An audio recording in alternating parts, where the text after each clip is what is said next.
Exit interview time. How'd the season go for Alex Tuch and Casey Mittelstadt?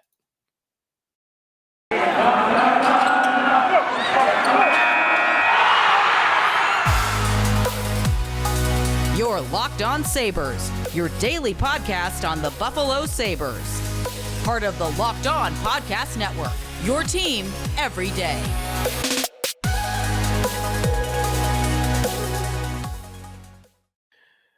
Thanks for making Locked On Sabres your first listen every day. We are free and available wherever you get your podcasts and on our YouTube channel. We are part of the Locked On Podcast Network, your team every day. Thanks for jumping on today's show, especially for you everydayers. And we are going to have some exit interviews today. Alex Tuch and Casey Mittelstadt recapping their seasons and looking ahead, roles, contract situations, all of the above for those two players. We are going to complete the Sabres first line and start getting going on their middle six. And we had a Mittelstadt request, so I have no problem going right to Casey with the next one. So we'll get to them coming up in a little bit. As always, be sure to check us out and get involved with the show on our Twitter handle at Locked On Sabres. You could also do that on our YouTube channel in the comment section below these videos.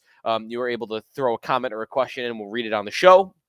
Continue to cover the Stanley Cup playoffs as well. We're not getting the opportunity for the Jack Eichel hate watch that I thought we might get. And part of that is because he looks good. And a great puck strip of Connor McDavid in the playoffs, game 1 against the Oilers, and he shoots it down full ice and scores an empty netter. It's one of the more impressive empty netters you'll ever see, and it's the player that you want to be stripping in that situation. Eichel's been good. He's not the best Golden Knight. I think Mark Stone has been that, but he's been right there next to him. So we've not really had that opportunity. It's going well for the Vegas Golden Knights so far. Otherwise, not surprising to me that Florida took game 1. I am starting to lean towards Florida being the favorite in the Eastern Conference of the 4 teams that are remaining. But I would probably still hold to Carolina. I picked Carolina to win the Cup, and I think I would hold to that for now. But Florida's looking scary good right now. 1-0 to the Leafs, and they looked really good in game 1. Bobrovsky looks really good and is in good form. So the Panthers are terrifying right now, but I think I'm going to stick with Carolina as my Cup pick. We did on WGR Wednesday morning talk to Sabres general manager Kevyn Adams. He came into studio and spoke with me and Jeremy White for about an hour. So before we get to our exit interviews, just a couple of things that I took away after speaking to the Sabres GM for about an hour. Two in particular, 2 big things that I took away. We had a good conversation about the game itself and the playoffs and certain individuals on the team, core pieces and whatnot. The 2 things I took away, though, from the Kevyn Adams interview that Jeremy White and I did on WGR Wednesday. Number 1, I think Matthew Savoie is on this team next year. It's kind of a hunch about the way he talked about Savoie and how they don't really have a great option for where he'll be, but very open to the possibility of Savoie just showing up and being ready to make the team. And the way he's playing right now in the WHL playoffs, if you haven't been tracking it, Matthew Savoie is crushing it in the WHL playoffs. In fact, I believe, let me see if this has been updated. He still is tied for the most points in the WHL playoffs with 27. He's got 27 points in 14 games played for the Winnipeg Ice. So he's playing crazy good, scoring a ton of goals, creating a bunch of assists. He looks great. And if that keeps up, and next year he shows up to camp and he's even close to being ready for the NHL, that's you can't take that back, right? Because once you send him to juniors, that's it. He's at juniors. What I wonder, and Adams didn't say this particularly, is there a possibility that the Sabres do with Matthew Savoie at the beginning of next season, the Sabres' first-round pick from last year, do the same thing next year that Seattle did with Shane Wright? Now, you're not eligible to play in the AHL if you are an underager like that and you're a Canadian junior player, but you can kind of game the system a little bit. So what Seattle did is they took a loophole in this rule where if a player is healthy scratched 6 times, even if they're a junior eligible player like that, they can go down for a conditioning assignment in the AHL. of, I think it's 15 games. I might be wrong on that number, but it's a certain amount of games. And what Seattle did was they started the year, they played Shane Wright, they scratched him for a couple games. Then they played Shane Wright again. Then they scratched him for a couple more games. Then they played him again and they scratched him for a couple more games. He played about 3-4 games. They got him to 6 games as a healthy scratch. And then they used that loophole to put him down in the AHL for a certain amount of time to get some conditioning work, or not the conditioning work, just to get some time in pro hockey there, which led into the World Juniors in December, and he played the World Juniors.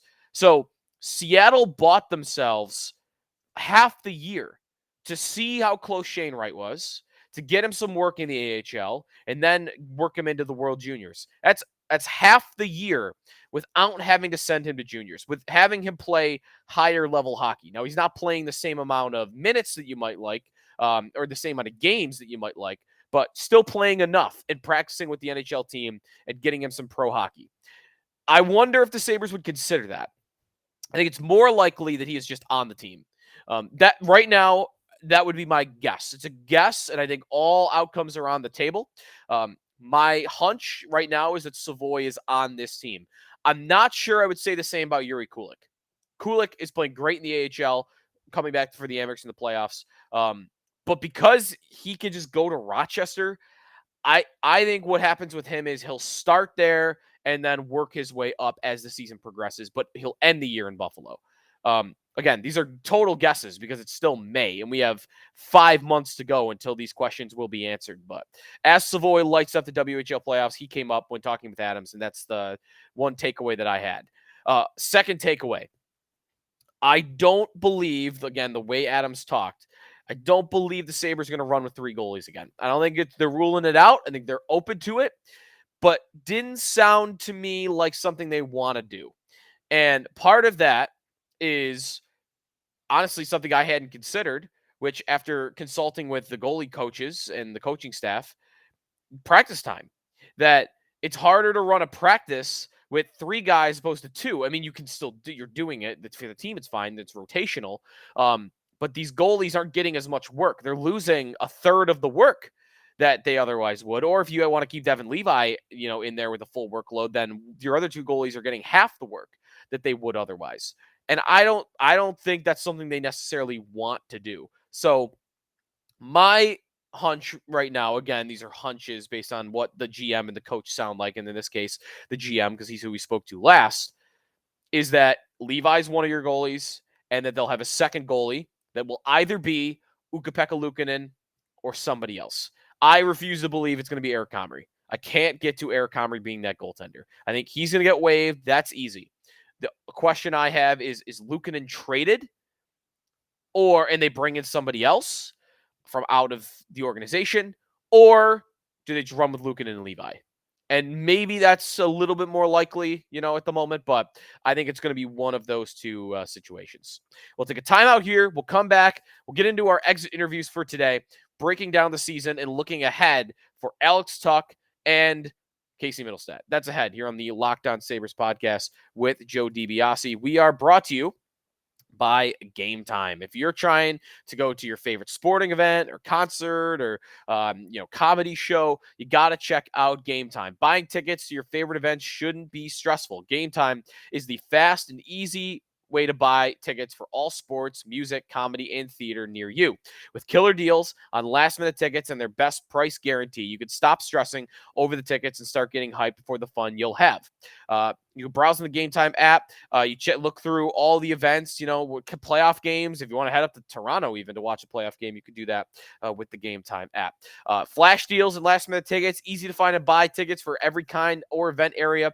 Images of the seats, views right there on the app. To me, that's my favorite feature of the app that others don't have. Lowest price guarantee, event cancellation protection, job loss protection as well. Forget planning months in advance. Game Time has deals on tickets right up to the day of the event. You get exclusive flash deals on tickets to football, basketball, baseball, hockey, concerts, comedy, theater, and more. And the Game Time guarantee means you'll always have the best price. If you find tickets in the same section and row for less, Game Time will credit you 110% of the difference. Snag the tickets without the stress with Game Time. Download the Game Time app, create an account, use the code LOCKEDONNHL. You'll get $20 off your first purchase. Terms apply. Again, create an account, redeem the code LOCKEDONNHL for $20 off. Download Game Time today. Last minute tickets, lowest price guaranteed. Sneaky Joe DiBiase back here on the Locked On Sabres podcast. Exit interview time, and we will go to our first player of the day. We already went through Tage Thompson and Jeff Skinner. If you missed those, you can go to our most recent episodes. Today, Alex Tuch and Casey Mittelstadt. And let's start with Alex Tuch. Loves being a Buffalo Sabre, this guy. Many might think of him as the future captain of this team. And that's one question mark that we'll get to a little bit later on today's segment for him. Starting with the numbers. 36 goals, 43 assists, 79 points, all career highs, and all career highs by a lot for Alex Tuch. Now, he actually cleared career highs by 16 goals, 16 more goals than he ever had, 11 more assists than he ever had, and 27 more points than he ever had. Huge career highs. I actually think because of that, he is one candidate for slight regression in the future because he just has never been this level of player. But the reason why I would only say slight at the most is this line was just cooking. They are the perfect fit together. They all have their roles. They all do a little bit of everything. And Tuch does so many things to help out Tage Thompson and Jeff Skinner. You think of, you'll hear of this narrative about big physical guys like Milan Lucic, or before that, fighters even, right? Like Marty McSorley. The idea that big guys like that would open up ice the smaller skilled players. I think how the type of players that works with in today's game are guys like Alex Tuch. Yes, big, but the speed, the forechecking, the dirty work. Like, Tuch is a guy that I think creates a lot of space for Tage Thompson and Jeff Skinner. He does, pressure on the forecheck is on an elite level. I've called Alex Tuch the best forechecker in hockey, and I stand by that. I think he's the best forechecker in the NHL, the combination of his skating ability, his reach, and his stick. Playmaking ability, working with setting up, both Jeff Skinner and Tage Thompson, his puck carrying ability, speed through the neutral zone, and his finishing ability. I mean, he scored goals in situations where he needed to finish, and they weren't easy. Wrist shots, he's not just standing there on the power play ripping one-timers. A good amount of his production did come at 5-on-5. And the fact that he wasn't so reliant on the power play when having a career season like this, I think is huge. In fact, only 8 of his 26 goals were on the power play, and 12 of his assists. So 27 even strength goals, 31 even strength assists for Alex Tuch is an incredible number. Now, with Tuch, one of the best contracts in the league. 3 more years of this contract, 3 more seasons at $4.75 million. Less than $5 million a year for a guy that's probably playing like an $8.5 million hockey player right now. They're getting him at half price. And that will take him up to his age 30 season. He's the type of player where if I'm projecting way out in the future, he's such a good skater. He's so fast that I think he will last long into his career. He will make it to another contract with the Buffalo Sabres. But don't have to worry about that till 2026. Future captain? You would say yes. I think it's likely going to be Dahlin. But it could be Tuch. He would be in the running. A lot of people are going to want to see him be the captain, and you know what? He's part of that leadership group. If he's not going to be wearing the C one day, he'll certainly be wearing an A, and maybe that'll come as soon as this year on a full-time basis for every game. But Alex Tuch, I mean, A+. How do you not give him an A+? Career highs in every metric. He really went with the Sabres, he's now gone from a very good middle six winger, which he was in Vegas, to this year proving that he is a legitimate top line winger. Number 1 line, not even line 2. Some guys are middle 6 where they're kind of fringe 2, 3. That's what Tuch was. Last year with the Sabres, it's like, okay, this guy might be a second line guy. And then this year, it's like, okay, no, he's a top line guy in the NHL. Tremendous. What else can you say? Came back from injury, too, if you want, and played great after an injury that he said he rushed back from like 2 weeks before he really should have been back. So, Alex Tuch, incredible job by him. We'll take a timeout here, and when we come back, KC Mittelstadt exit interview. What an impressive campaign from number 37. We'll get to that when we come back here in the Locked On Sabres podcast. We are brought to you by Built Bar. If you're looking for a delicious snack but don't want all the sugar and the calories, then you need the best tasting protein bar ever. Built.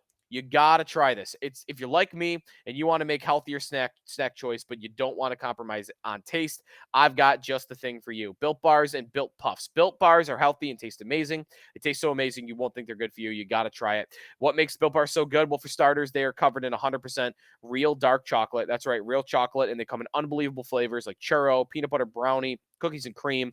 I don't know how they do it.